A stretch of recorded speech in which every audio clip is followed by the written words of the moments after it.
There are just some games that you play out there that regularly swing between being irritating and exciting in quick order, and those are some of the toughest to land on a score for.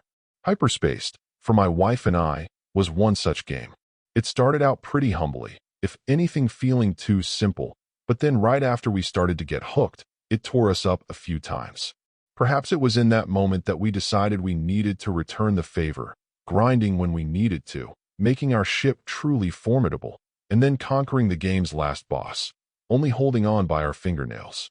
I wish that the experience was a little more consistent on the way there, and I do understand that this is a roguelike, so that may be asking a lot, but if at the end you walk away satisfied, I suppose you need to roll with that. Feeling like a melding of ship-based combat in the vein of Lovers in a Dangerous Space-Time, and ship maintenance in the mold of titles like Catastronauts, this roguelike certainly gives you plenty to try to keep an eye on. Given all of the distractions and complications you'll run into, while you can manage to mostly play solo, at key moments the lack of some support will likely doom you on a consistent basis. The thing is, while more people can mean more help, it can also make for greater difficulties.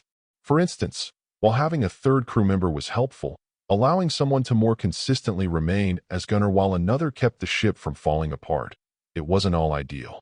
We thought that having two gunners in combat would make us more formidable, and it did from a firepower standpoint.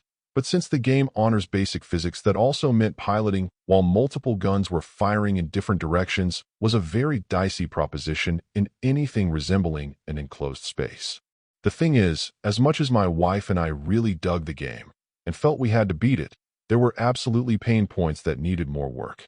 The first is simply that we didn't understand the temporary nature of things like helper bots or some tools, so we kept wondering where they went. That issue was exacerbated by the fact that it was so easy to lose track of where the tools were, since they're a bit too small and hard to spot on a regular basis. Not great when you're trying to fight an infestation. The fact that we had auto-fire weapons simply stop working or prove pretty well ineffective was also aggravating to run into more than once. While in the end we ended up needing every one of them in the final boss fight, we also had so many pills sitting around in the ship that our helper bots would get thrown off by them. It just feels like the in-ship systems were put in place and implemented at some level, but proper thought and care wasn't put into how they'd work over the course of the entire campaign. We were also underwhelmed by the new ships that were unlocked and aggravated by the inability to move equipment from one ship to another to give them a proper test. These, and some others, were all irritants that we got over to some degree, but we did find ourselves cursing them periodically just because they generally felt like unforced errors. So this is a case where, warts and all, I would still wholeheartedly recommend this game to people who are willing to put their relationships on the line for some intense co-op play.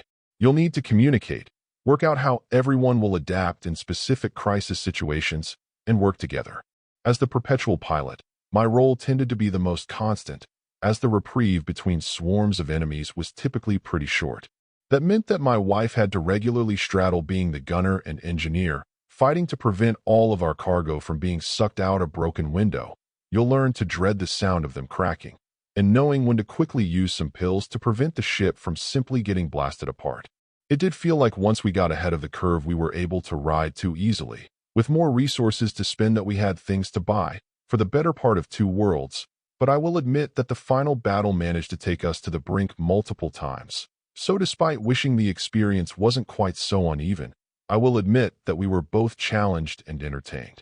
Overall, my final score for the game ended up being an 8.2. And if you're interested in picking it up, it's currently available on the Switch eShop for $16.99. Thank you for taking the time to listen to this review. And if you'd like more information or ideas of indie games worth checking out on the Switch or the Switch 2, be sure to click on the link provided in the description. Until next time.